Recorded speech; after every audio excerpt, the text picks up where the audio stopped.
Hola, ¿cómo estás? Muy buenas tardes, te doy la bienvenida una vez más a Todo tiene un porqué en la televisión pública. Hoy volvemos a ocuparnos del reino animal y vamos a hablar de un gran grupo zoológico realmente fascinante, los animales invertebrados. ¿Qué son los invertebrados? ¿Qué especies terrestres y marinas encontramos en este gran grupo? ¿Qué son los artrópodos? ¿Qué son los himenópteros? ¿Qué son los miriápodos? Vamos a tener seguramente bastantes palabras difíciles que tal vez no hayas escuchado antes para hablar de criaturas realmente asombrosas. Para empezar a conversar sobre los animales invertebrados, recibimos a nuestro primer invitado. Hoy nos visita Juan López Gapa. Juan es doctor en Ciencias Naturales. Su especialidad es la biodiversidad y ecología de invertebrados marinos. Es investigador principal del CONICET. Es jefe del área zoología de invertebrados del Museo Argentino de Ciencias Naturales. Bienvenido, Juan. Muchas gracias por estar con nosotros. Gracias por invitarme. Bueno, ¿qué son los animales invertebrados? Bueno, yo te puedo definir bien a los vertebrados porque tienen un mismo diseño y un mismo plan estructural. Tienen columna vertebral, cráneo, 4 patas que pueden estar transformadas en aletas.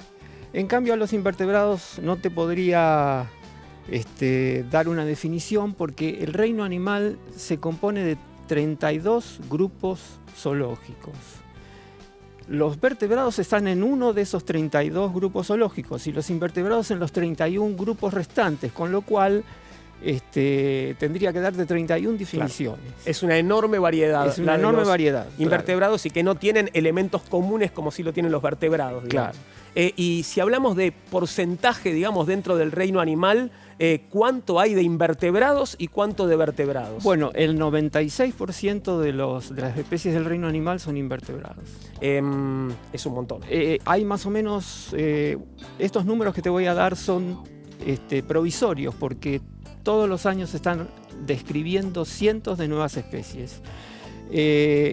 Más o menos hay 1.400.000 especies de animales descritos. De esos 1.400.000, 1.000.000 es más o menos el grupo de los artrópodos. De los artrópodos, que es solo un tipo de invertebrados. Solo un tipo de invertebrados. Te iba a pedir esto, una clasificación posible de los invertebrados. Bueno, tenemos los grupos más conocidos, por ejemplo, podemos hablar de los moluscos, que tienen unas 80.000 especies. Ahí tenemos almejas, mejillones, caracoles, pulpos, calamares. Después tenemos el grupo de los artrópodos, que son todos los insectos, arañas, escorpiones, crustáceos, etc. Después tenemos toda una gran variedad, incluso de algunos que la gente normalmente no los conoce y que están en los libros de zoología. A muchos de ellos se los llama así coloquialmente gusanos. Bien. Pero es una palabra que tratamos de no usar porque los biólogos preferimos usar palabras que identifiquen inequívocamente a un cierto animal. Y como gusano se usa para cualquier cosa, claro, la usamos solamente en las charlas.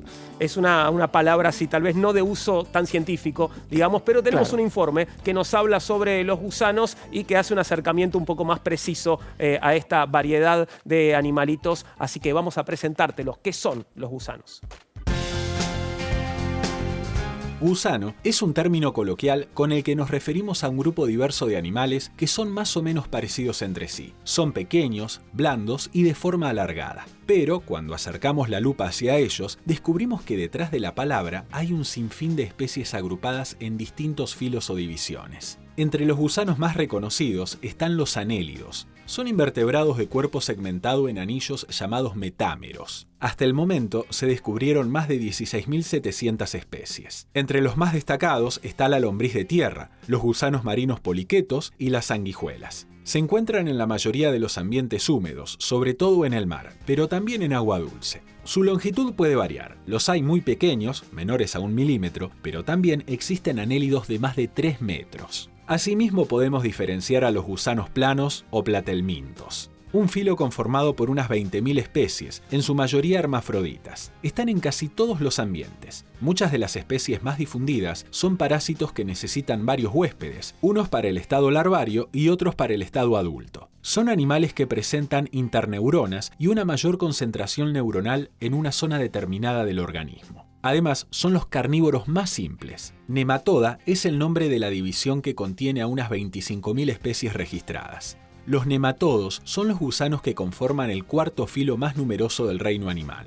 Se conocen vulgarmente como gusanos redondos o cilíndricos debido a la forma de su cuerpo en un corte transversal. Se trata de organismos esencialmente acuáticos, aunque proliferan también en ambientes terrestres. Existen especies de vida libre y especies parásitas de plantas y animales, incluyendo el ser humano.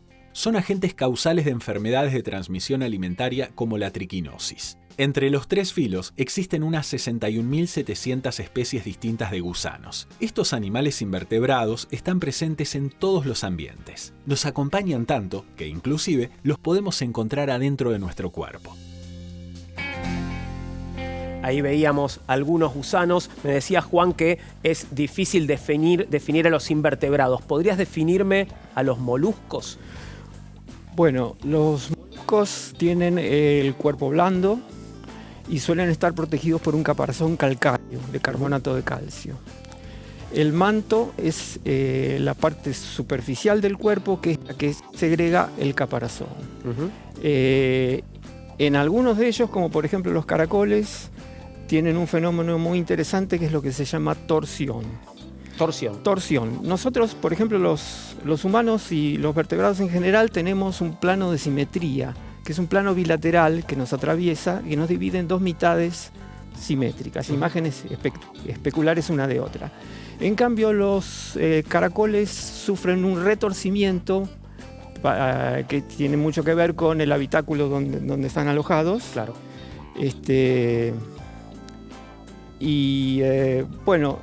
Dentro de los moluscos tenemos grupos totalmente heterogéneos, como almejas y mejillones en el grupo de los bivalvos. Y después tenemos, por ahí, de los más conocidos son los pulpos y calamares. ¿Encontramos moluscos tanto en tierra como en ambientes acuáticos? Sí, hay caracoles terrestres, hay moluscos marinos, está lleno, desde el nivel del mar hasta las grandes profundidades, y moluscos en los cuerpos de agua dulce, lagos y ríos también. Los pulpos son sin duda, estrellas, ¿no? Dentro de los moluscos, criaturas fascinantes, y vamos a presentarte en un informe su vida. Esta es la vida de los pulpos.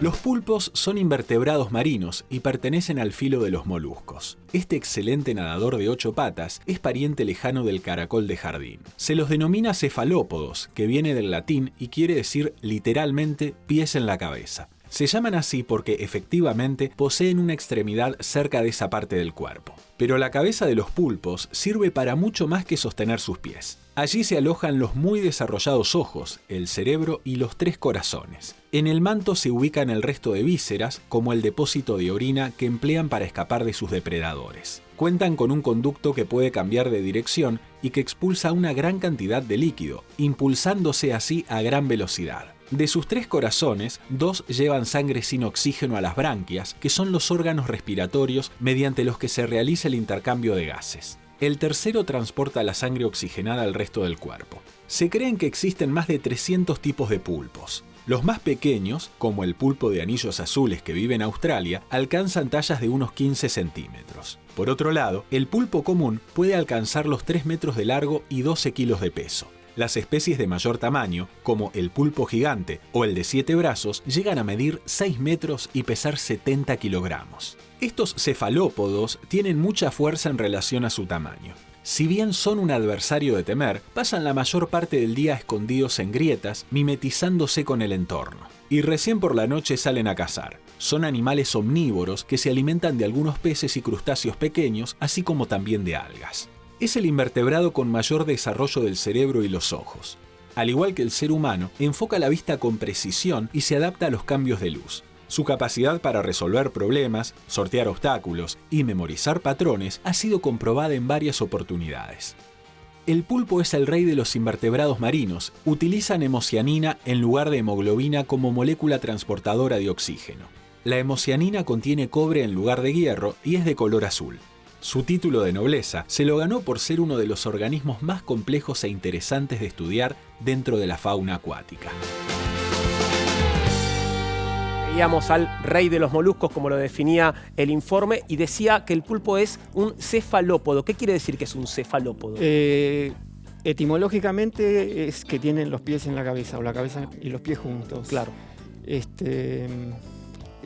el grupo de moluscos más inteligentes, con el sistema nervioso más desarrollado. ¿Y en qué se diferencia el pulpo del calamar? Bueno, la diferencia más obvia es en el número de tentáculos. Los pulpos tienen 8 tentáculos y los calamares 10.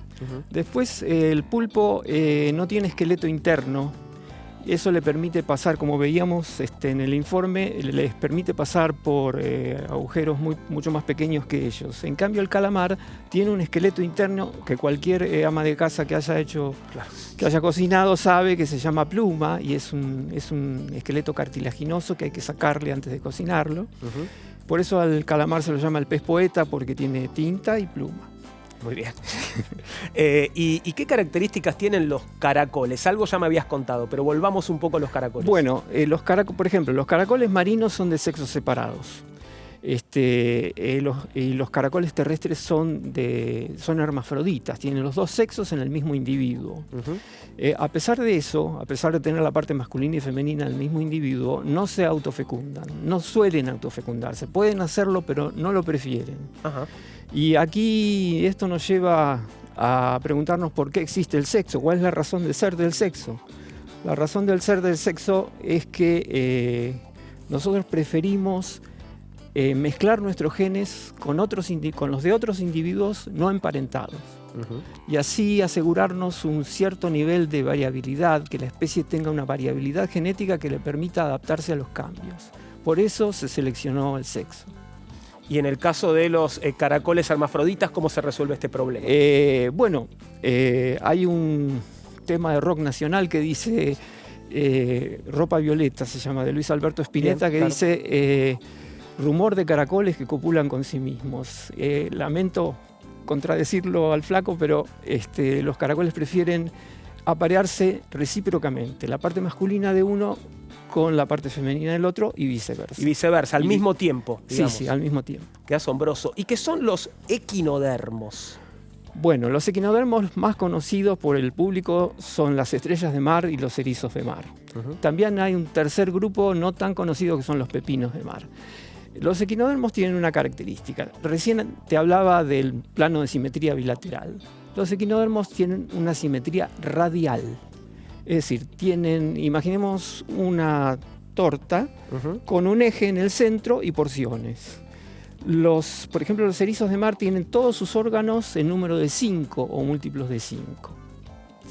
Repartidos así radialmente, claro, con simetría radial. Con respecto al centro. Esta es como la característica que los hace únicos, distintos Esa es una característica muy importante. Después tienen otra cosa que es el sistema vascular acuífero, que en vez de tener un sistema circulatorio con sangre, tienen una serie de canales y conductos por donde circula agua de mar, y con eso se desplazan. Y también les sirve para matar a sus presas. Por ejemplo, ¿Cómo es esto? Primero explícame cómo se desplazan de esta forma y cómo las matan. Estrellas de mar tienen cientos o miles de pequeñas ventositas que tienen agua dentro por ese sistema, y las ventositas se van adhiriendo y desprendiendo y así se van moviendo.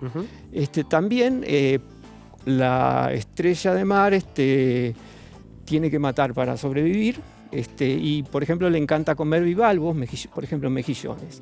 Se adhiere con sus ventosas a las dos valvas de los mejillones y los abre. Y ahí saca su estómago fuera de su cuerpo y digiere al bivalvo, a la carne del bivalvo la digiere externamente. Cuando el bivalvo ya está en las últimas, se abre del todo y la estrella se lo termina comiendo.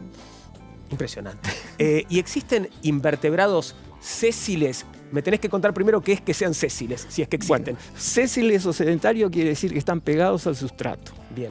Por ejemplo, los más comunes son las esponjas, que no se mueven, Y otros invertebrados sésiles muy comunes son los dientes de perro, que los podemos ver en las costas rocosas, tienen la forma de una muela. Son blanquecinos y con forma de una muela.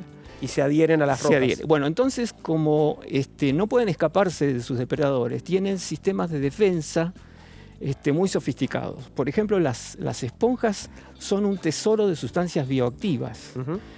Que están estudiadas por las empresas farmacéuticas, y ahí han descubierto, por ejemplo, algunas drogas bastante conocidas como el aciclovir, que es un antiviral para curar los herpes, se sacó de una esponja marina, y el AZT, sidobudine, para el SIDA. Síndrome de inmunodeficiencia adquirida, también se sacó de las esponjas. Tenemos un informe también sobre las esponjas que, aunque tal vez no lo sepamos, son animales, entonces. Al principio desorientaron totalmente a los biólogos. Los biólogos del siglo XIX no sabían si eran animales o vegetales, porque como están quietos, esa es una característica vegetal. Pero son animales, y te lo contamos en este informe sobre las esponjas. Las esponjas no se mueven y pasan toda su vida unidas al sustrato. No tienen ojos ni extremidades. En su interior no hay ningún órgano, ni neuronas ni sistema nervioso. A simple vista parecen plantas, pero conforman un grupo de animales invertebrados porque son heterótrofos. Eso quiere decir que no producen su propia comida.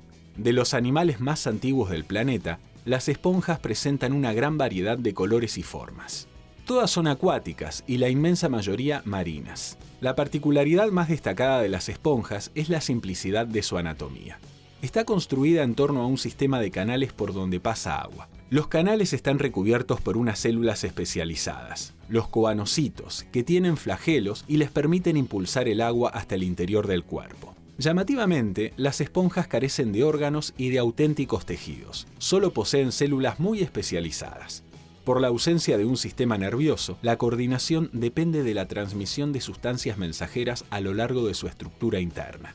Estos animales adquieren formas y tamaños muy diversos. Hay esponjas que miden unos pocos milímetros, mientras otras alcanzan más de 2 metros de diámetro. Unas parecen plantas y arbustos, otras tienen formas de globo, tubo, abanico o copa. Inclusive podemos encontrar algunas completamente planas. También la relación entre individuos es muy variada. Hay especies que son solitarias, mientras otras forman grandes colonias. Algunos animales, como ciertos cangrejos y gusanos, pueden vivir en el interior de las esponjas. Sin embargo, no pueden permanecer encima de ellas, ya que muchas especies producen sustancias químicas tóxicas que actúan como sistema de defensa contra depredadores. Como no poseen boca ni estómago, son los únicos animales cuya digestión es intracelular. Cada célula digiere su alimento de forma independiente. El agua entra en su cuerpo a través de unos diminutos poros llamados ostiolos y circula por él mediante una serie de canales. Gracias a un sistema de filtrado, absorbe el oxígeno y los microorganismos de los que se alimentan. Finalmente, el agua es expulsada a través de un orificio llamado ósculo. Pero no todas las esponjas son filtradoras. También existen esponjas carnívoras que tienen filamentos con los que capturan pequeños crustáceos a los que envuelven antes de digerirlos. Durante la digestión, crece un tejido alrededor de la presa que es paulatinamente desintegrado por la acción de bacterias y enzimas, a la vez que los nutrientes son absorbidos por las células individuales. A pesar de no poseer movilidad y estar adherida al suelo, son animales con gran éxito ecológico. Los fósiles de esponjas más antiguos son de hace unos 635 millones de años y a pesar de la contaminación del mar, lejos están de enfrentar algún peligro de extinción. Las esponjas están bien, parece, entonces. ¿Y qué son los nidarios, Juan? Bueno, los nidarios son un grupo de invertebrados de más o menos 13.000 especies. Los más conocidos por la gente son las aguas vivas o medusas, los corales y las anémonas de mar. ¿Y cuáles son las características de los nidarios? Porque pienso en una medusa y un coral y los veo bastante diferentes. Bueno, también tienen simetría radial, al igual que los equinodermos. Un eje y porciones. Tienen el tubo digestivo incompleto, solamente tienen boca. O sea que por la boca entra la comida y salen los desechos. Una característica bastante rara que tienen los nidarios, no todos, porque en algunos está abreviada, es un ciclo de 2 fases en la vida, alternancia de generaciones. Una fase medusa, que es el agua viva, y una fase en el fondo del mar que es la fase pólipo. Es decir, las medusas se reproducen, producen espermatozoides y óvulos, esos se fecundan y forman un pólipo en el fondo del mar. Y el pólipo se reproduce asexualmente y forma las medusas. Y después aparece entonces la medusa. Me hablabas de un solo orificio, boca, por donde también salen, digamos, los excrementos, serían los desechos. Sí. ¿Y las medusas tienen boca? ¿Las aguavivas tienen boca? Están en la parte de abajo, en la parte cóncava, que apunta hacia abajo, y se alimentan de plancton. El plancton son pequeños organismos microscópicos, o no tanto, que son llevados por las aguas, son llevados por las corrientes y las mareas, tienen capacidad de desplazamiento pero reducida. Y ellos, las aguas vivas, se especializan en capturar. Tienen unas armas muy importantes que son unas células urticantes. Claro, con las que nos pican. Con las que nos pican. Estas se llaman urticantes porque tienen un efecto parecido al de las ortigas. Claro. Esas células tienen un filamento enrollado hacia adentro, y cuando son tocadas rozan alguna superficie, el filamento sale, se vagina, y ese filamento tiene sustancias tóxicas. Hay medusas que son los organismos más venenosos del planeta, son las cubomedusas, que por suerte para nosotros no están en el Atlántico Sur, sino en Australia. Las tenemos lejos. Juan, muchas gracias por el tiempo que compartiste con nosotros, fue un placer escucharte. Igualmente, Juan. Y vamos a seguir conversando sobre invertebrados. En el próximo bloque nos metemos con los artrópodos, vamos a hablar bastante de insectos, pero antes de llegar a ese momento te invito a que nos escribas, podés hacerlo a porqué@mandarinatv.com, en Facebook nos encontrás como Todo Tiene un Porqué, en Instagram y Twitter @porqué_TV. Seguimos con los invertebrados después de la pausa, esperanos.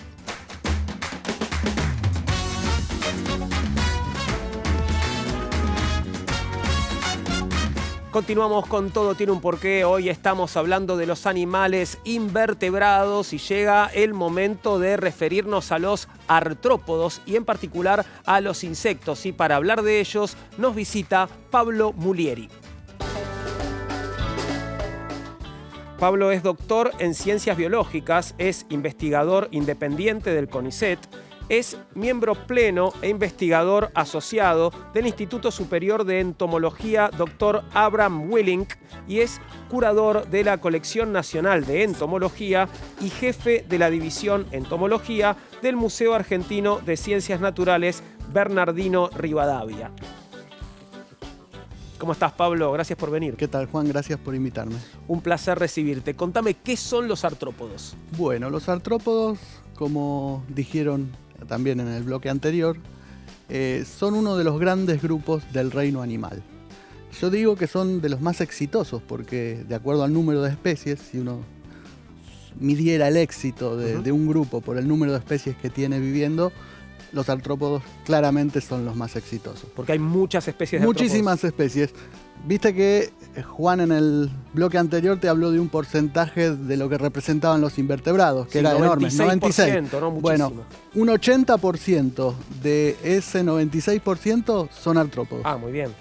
Así que son dominantes. Sí, claramente. ¿Y cuáles son las características distintivas de los artrópodos? Bueno, los artrópodos básicamente tienen un cuerpo segmentado y cada segmento tiene un par de apéndices lateroventrales, que a veces pueden ser patas, locomotoras, pero a veces también están modificados para ser parte de las piezas bucales. O sea, lateroventrales salen de los costados. De los costados y de abajo. Bien. Sí. Otra característica muy notoria es que tienen un exoesqueleto. Si bien no todos, hay como un proceso de artropodización, hay grupos que son más duros exteriormente y otros no tanto. Digamos que el hecho de tener un exoesqueleto los obliga a que para crecer tienen que tener una muda. Se tienen que desprender de ese exoesqueleto, crecer y endurecerse nuevamente. Eso es muy característico. ¿Y hay una clasificación que podemos hacer de los artrópodos? Sí, claro. Digamos que los artrópodos se dividen en... La primera gran división es la de si son quelícerados, o si son mandibulados. Bien. Los mandibulados incluyen lo que uno conoce como crustáceos y a los miriápodos. Y por otro lado, Los quelicerados son lo que uno conoce con la denominación genérica de arácnidos. Arácnidos, me Exacto. dijiste. Sí. ¿Me esperás un minuto, Pablo? ¿Cómo Porque voy a hablar sobre arácnidos Dale. y vuelvo con vos enseguida. Vamos a conversar con Sergio Rodríguez Gil. Sergio es doctor en ciencias biológicas, investigador del CONICET y especialista en citogenética de los arácnidos. Hola, ¿cómo estás, Sergio? Buenas tardes, gracias por atendernos. Hola, buenas tardes, ¿cómo andás? Muy bien, muy bien. Algo nos adelantaba Pablo, pero contame vos, por favor, ¿qué son los arácnidos? Los arácnidos son, como bien decía Pablo recién, artrópodos que se caracterizan por tener unas estructuras particulares, que son los quelíceros, que los agrupa dentro de los quelicerados, que son como unas patas modificadas que están alrededor en las proximidades de la boca, que se utilizan para atrapar a las presas. Y se caracterizan también estos animales por tener la cabeza en general y el tórax fusionado en algo que se llama prosoma, pro por delante, soma, cuerpo, y un opistosoma, un cuerpo por detrás, como lo tienen las arañas, a dos pelotitas que uno ve. O sino que aparezca todo fusionado, como aparece en los opiliones. Se caracterizan por tener 4 pares de patas, ¿sí? Haciendo homenaje al nombre arácnidos, 4 sílabas, a diferencia de los insectos, que tienen 3 pares de patas, y como regla mnemotécnica, insecto, en homenaje a la profesora Fiosia, que tiene entre 6 y 8 ojos, que van a cambiar su distribución y forman parte de este grupo escorpiones, ácaros, garrapatas, pseudoescorpiones, solífugos, amblipigui, uropigui, por dar algunos nombres. Bueno, te iba a preguntar cuáles son los arácnidos más comunes y me los estás mencionando, ¿no? Son todos estos que acabas de mencionar. Y si hablamos en particular de las arañas, ¿qué características presentan? Algo ya nos estabas diciendo, Sergio. Lo más común, contestando la pregunta que venía antes, son las arañas y los escorpiones, que son los que encontramos habitualmente.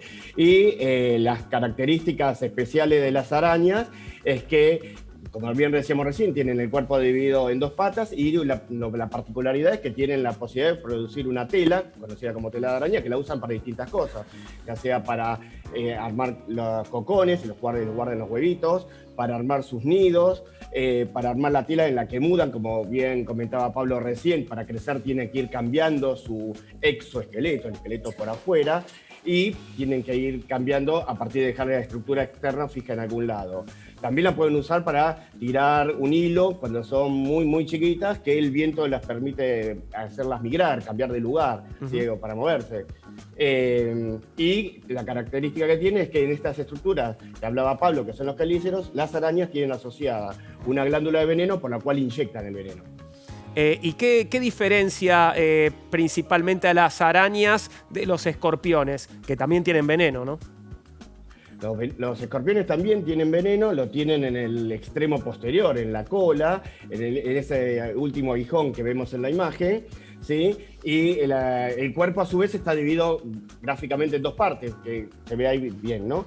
Una bien grande, que es el prosoma, y la cola, que viene toda artejada, a diferencia de las arañas, que es más bien una esfera. Y la característica de estos animales es que tienen un veneno neurotóxico con el que matan a la presa que van a comer. ¿Sí? Y que tienen 2 pinzas adelante con la que atrapan al animal para que va a ser comido. Eso te iba a preguntar, ¿en qué circunstancias usa el escorpión su aguijón y cuáles son las consecuencias sobre su víctima, digamos? En general lo que hace el escorpión es atrapar a la presa con las pinzas, ¿sí? Y la inmoviliza con el veneno que le inyecta con la cola. Hay algunos mitos que dicen que el escorpión se mata si está dentro de una ronda de fuego o alguna cosa por el estilo. Lo que pasa es que el animal está caliente dentro de un círculo y empieza a hacer movimientos para intentar sacarse de alrededor. Pero el veneno lo utiliza específicamente para la presa. Y cada tanto hay accidentes con humanos, pero no porque el escorpión ataque al humano, sino porque son accidentes en los cuales se produce un pinchazo. ¿Y todas las arañas y escorpiones tienen un veneno que resulta peligroso para nuestra especie, para los seres humanos, Sergio? No, en Argentina particularmente tenemos 3 arañas con veneno que es peligroso para el ser humano y un pequeño grupo de escorpiones que son los bútidos, que son los más conocidos. La idea que tenemos nosotros desde el CEPAVE, y déjame pasar una publicidad, es intentar desmitificar un poco el terror a las arañas. Y por eso desde el CEPAVE construimos una aplicación para celulares que se puede bajar para Android, en el cual la gente le puede sacar una foto a la araña o al escorpión y preguntarnos si es peligrosa o no. Y entonces, en función de eso, tomar las medidas de precaución.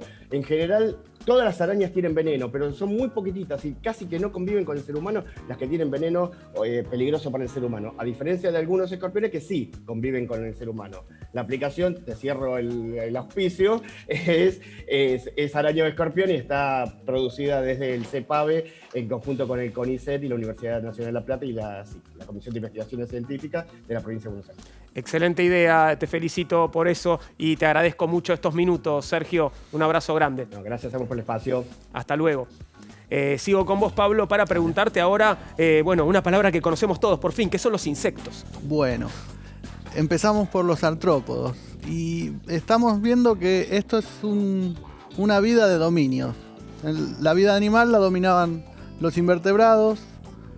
Dentro de los invertebrados dominan los artrópodos por cantidad de especies. Dentro de los artrópodos, ¿quién dominan? Los insectos. O sea, ¿los insectos son un tipo de artrópodos? Es ¿O al un revés? tipo de artrópodo. Un tipo de artrópodos. Sí. Y son los que más especies tienen. Es el grupo de artrópodos que más especies tiene.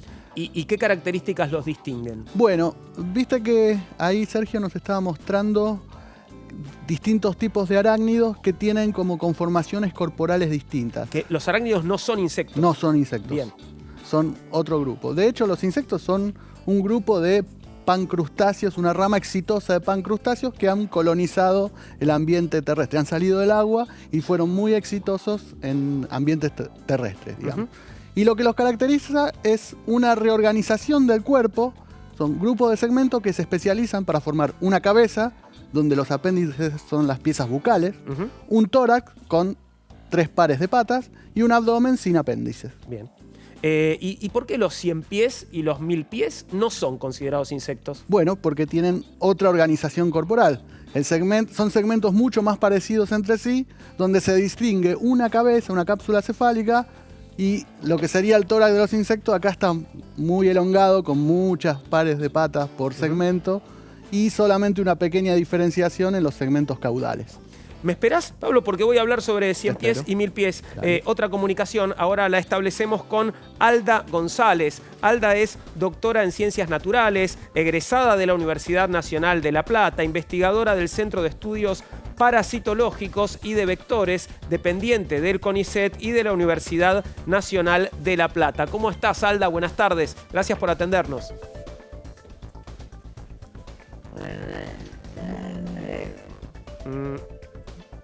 Alda, no te estoy... Sí, buenas tardes, ¿me escuchás?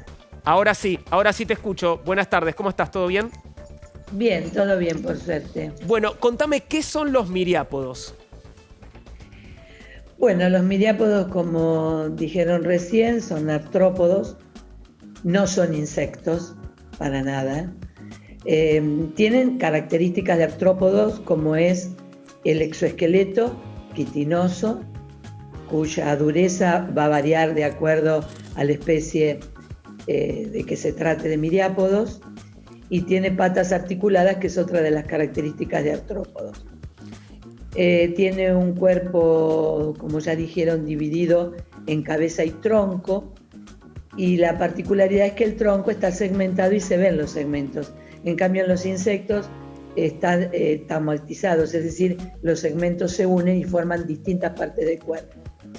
En la cabeza tiene un par de antenas, tienen piezas bucales que van a variar también de acuerdo, su conformación de acuerdo a la especie que se trate, y tienen patas por segmentos, y esto nos va a dar distintas clases de miriápodos.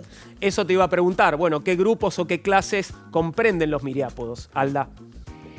Los miriápodos comprenden 4 grupos, pero 2 son los más comunes, que son los que comúnmente se conocen como 100 pies y como 1000 pies. Los 100 pies, eso serían 1000 pies. Lo que estamos Serían viendo es un 1000 pies. diplópodos. Un 1000 pies. Tienen un cuerpo redondeado y por segmento son diplosomitos, están fusionados y tienen 2 pares de apéndices. Son muy flexibles en su cuerpo y en la parte de la cabeza tiene un par de antenas y un sistema bucal determinado. En cambio, los quilópodos, con 100 pies, son más achatados en el cuerpo, en la conformación, y tiene un solo par de un solo par de apéndices por segmento. Mientras los 1000 pies tienen Los 2. quilópodos tienen un sistema, los otros tienen 2 pares por segmento, Claro. diplópodos, 2. Y estos son los quilópodos o 100 pies que tienen un par. Obviamente ese nombre de 100 pies, 1000 pies es aleatorio, o sea, es como común, pero ninguno tiene ni 100 pies ni 1000 pies. Ok. Los máximos que han tenido es de 750, pero es una especie rarísima. Lo normal es que fluctúen entre 50 y 400. Y Alda, ¿qué son? Perdón, te iba a preguntar, ¿qué son los paurópodos? Siguiendo adelante.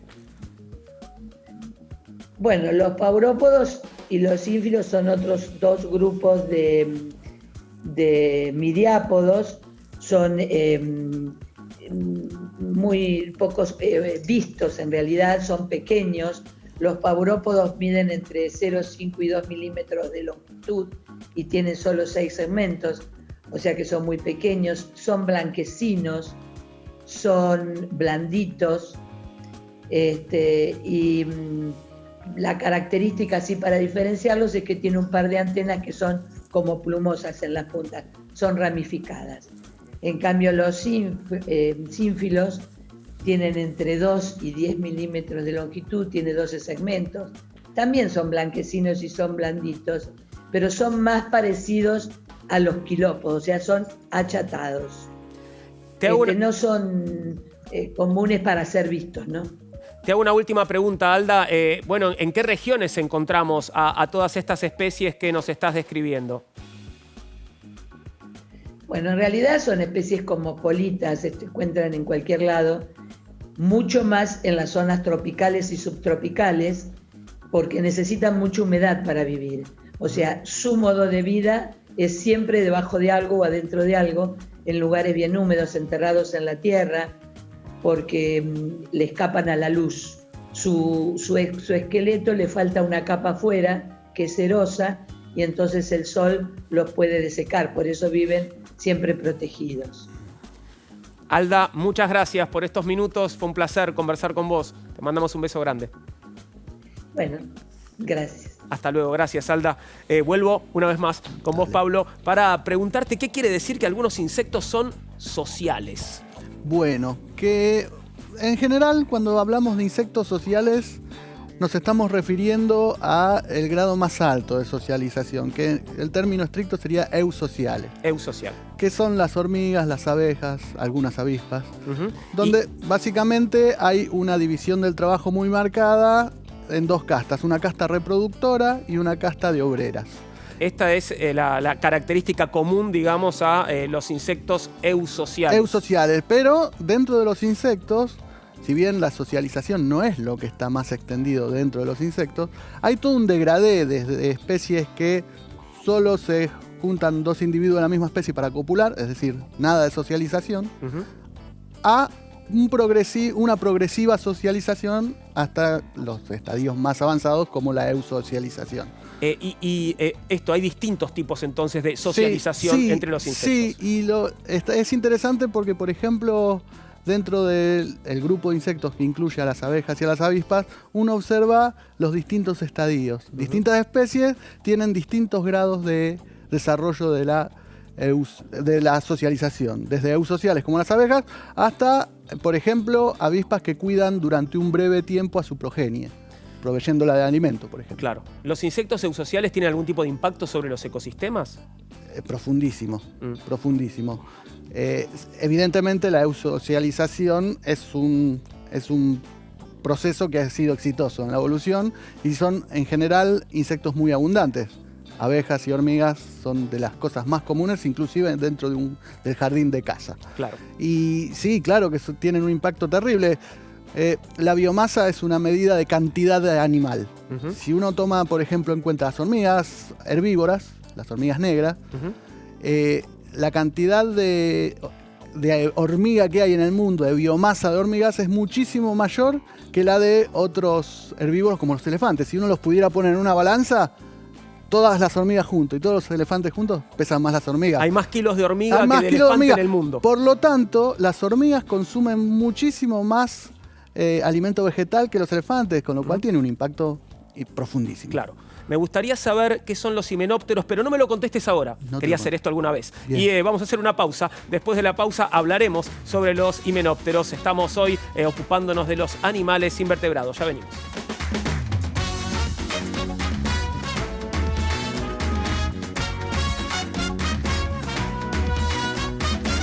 Último bloque de Todo tiene un porqué. Hoy estamos hablando de los animales invertebrados y había dejado pendiente una pregunta para Pablo Mulieri. Te preguntaba qué son los insectos himenópteros. Bueno, los himenópteros son uno de los grupos de insectos, un orden de insectos. Digamos, siguiendo con estos rangos de dominancia, dentro de los insectos hay 4 grupos que son muy abundantes con muchas especies. Los dípteros, que son las moscas y mosquitos. Los lepidópteros, polillas y mariposas, los coleópteros, escarabajos, y los himenópteros son los que incluyen hormigas, abejas, avispas. Vamos a presentarlos en un informe, si te Dale. parece, Pablo, y seguimos conversando. Los insectos himenópteros.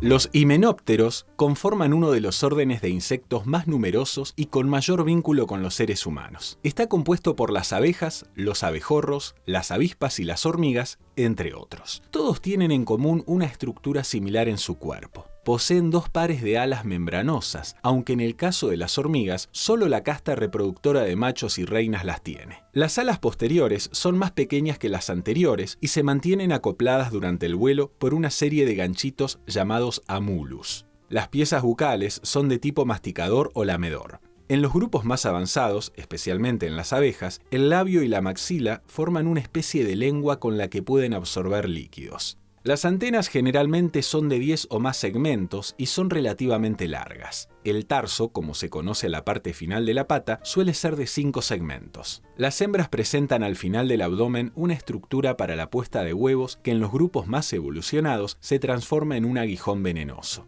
Entre los himenópteros, el sexo se determina por el número de cromosomas que posee un individuo. Un huevo que es fertilizado va a contar con 2 juegos de cromosomas, uno de cada progenitor.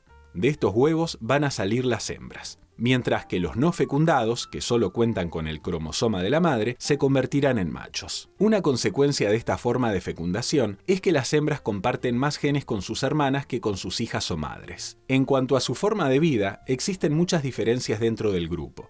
Hay especies parásitas o de vida libre. Dentro de estas últimas, cabe destacar los himenópteros sociales, en los que existen 3 tipos de individuos o castas que se diferencian por su comportamiento: zánganos, obreras y reina. Para los humanos, los himenópteros son los insectos más beneficiosos desde el punto de vista económico. La abeja europea, que ha sido domesticada para la producción de miel y cera, es el caso más claro. Pero además, esta especie es clave para la polinización y la consecuente reproducción de las plantas. Sin embargo, en los últimos años, la población de abejas está reduciéndose de modo drástico y su desaparición podría significar un colapso ecológico. Asimismo, varios de estos insectos, debido a su eficiente organización social, sirven como ejemplo para el estudio del comportamiento de las comunidades humanas. Atención, abejas en peligro. ¿Cuáles son las características comunes, Pablo, a todos los himenópteros? Bueno, los himenópteros, como cuando uno clasifica insectos, se fija en rasgos de su morfología, de su anatomía. Y digamos que tienen todos, pese a que hay una gran variedad de formas, las hormigas no tienen alas, las abejas son más gorditas que las avispas, todos tienen en común, por ejemplo, la estructura maxilolabial tiene una característica puntual común y similar a todos ellos. También los que tienen alas tienen un patrón de venación alar particular. Y los que tienen alas también tienen una estructura que no se da en ningún insecto, que son unos ganchitos que se llaman hamuli, que están en las alas posteriores, en la parte anterior, que se enganchan con las alas anteriores. Con lo cual quedan las dos pares de alas acoplados y se mueven en conjunto, digamos. ¿Y en qué se distinguen? Estas son las características comunes. Bueno, si hablamos de diferencias... Por ejemplo, los himenópteros que primeros aparecieron en la evolución no tenían cintura, por ejemplo. Tienen una conexión ancha entre el tórax y el abdomen. En los tiempos evolutivos han adquirido distintos grupos un escotamiento, digamos, por una modificación del último segmento del tórax que se une con el abdomen y se estrecha, digamos. ¿Y existen comportamientos comunitarios entre los himenópteros? No sé si esto es sinónimo de la eusocialidad o son cosas diferentes. No. Existen, por ejemplo, avispas que comparten un nido, donde cada avispa cuida a su progenie, pero tienen una entrada común que, por ejemplo, la cuidan de predadores, por ejemplo. Después hay casos en donde hay de una misma generación, son hermanas y cada una va teniendo cría y todas colaboran, y después pasa a tener cría otra y todas colaboran. Eso no es la eusocialidad típicamente. Para que sea eusocial tiene que ser la madre, la reina, y todas las obreras hembras estériles, que son las que ejecutan el trabajo dentro de la colmena o del nido. O sea, hay comportamientos comunitarios que exceden la eusocialidad, digamos. Y digamos que son fases anteriores. Más sencillas, digamos. Ok. Y no pasa solo con las avispas, también sucede con otras Dentro especies. de los himenópteros surgió por lo menos 3 veces la eusocialidad, con estadios intermedios en el camino. Claro. Hay avispas que son eusociales, hay hormigas que son eusociales, bueno, casi todas. Y hay abejas que son eusociales. 3 grupos distintos donde se desarrolló ese comportamiento. Tenemos un informe ahora que da cuenta de cómo se comunican las hormigas, Sí, claro. una comunicación bastante particular, ¿no? A donde la química cumple un rol importante, fundamental. Vamos a verlo, cómo se comunican las hormigas. Las hormigas son insectos sociales que viven en grandes colonias que cuentan con una organización impresionante. Habitan en todos los continentes, exceptuando la Antártida y algunas grandes islas como Groenlandia, Islandia y partes de Polinesia. Para buscar refugio o alimentos, de cada hormiguero parten hormigas solitarias que tienen la función de explorar el terreno, a las que se denomina recolectoras. Cuando una de ellas encuentra comida, regresa para avisarles a las demás. Pero como esta aventura la aleja de su nido, para no perderse y poder retomar su camino, deja un rastro químico que consiste en liberar feromonas. Cuando la recolectora llega al hormiguero, sus compañeras salen en busca de la comida, marchando en una fila ordenada y siguiendo confiadas el rastro aromático. Al igual que otros insectos, las hormigas perciben olores con sus largas y delgadas antenas móviles, que además le brindan información sobre la dirección y la intensidad de los olores. Cuando se agota la fuente de alimento, ya no van dejando el rastro y las feromonas se disipan lentamente. Esta conducta les sirve para adaptarse a los cambios en su ambiente. Por ejemplo, cuando un camino establecido que lleva hacia una fuente de alimento queda bloqueado por un obstáculo, las recolectoras lo abandonan para explorar nuevas rutas. Si el individuo tiene éxito, entonces durante su regreso deja un nuevo rastro que sirve para marcar la ruta más corta. Así, las mejores rutas son seguidas por más hormigas, reforzando el rastro y encontrando de manera gradual el mejor camino. Cuando uno de los miembros de la comunidad es aplastado, libera feromonas de alarma, atrayendo a integrantes de otros lugares. Algunas especies, incluso, secretan estas sustancias químicas para confundir a sus enemigos y hacerlos luchar entre sí. Las feromonas son producidas a través de la glándula de Dufour, las glándulas venenosas y las del intestino posterior, entre otras. También pueden ser intercambiadas cuando se mezclan con la comida, que es traspasada por trofalaxia, como se llama el proceso mediante el cual se alimentan boca a boca, ya sea entre 2 adultos o entre un adulto y una larva. Esta acción permite transmitir información dentro de la colonia. También les posibilita determinar a qué grupo de trabajo, recolección o mantenimiento del hormiguero pertenecen los otros miembros. En algunas especies, las obreras crían nuevas reinas cuando la hormiga dominante deja de producir una sustancia específica. De este modo, la química resulta fundamental para la comunicación y, en consecuencia, para la supervivencia. Y Pablo, ¿qué rol cumplen las hormigas en los ecosistemas terrestres? Bueno, un poco ya te dije, la parte de las que son herbívoras son una cantidad impresionante, entonces consumen mucha masa vegetal. Entonces mantienen las poblaciones vegetales controladas. Bien. Pero también hay predadoras y esas también controlan las poblaciones de otros insectos. Claro, son carnívoras y se comen a otros Claro, insectos. comen otros insectos, sí, sí. Los himenópteros, cumplen también una función importante para regular, digamos, los Sí, ecosistemas, sí. no solo las hormigas, himenópteros en general. Himenópteros en general, como bien dijo el informe, cumplen un rol fundamental en la polinización. Muchas plantas dependen de los himenópteros, pero hay muchas avispas que son predadoras, con lo cual también controlan poblaciones de otros insectos, cazan otros insectos.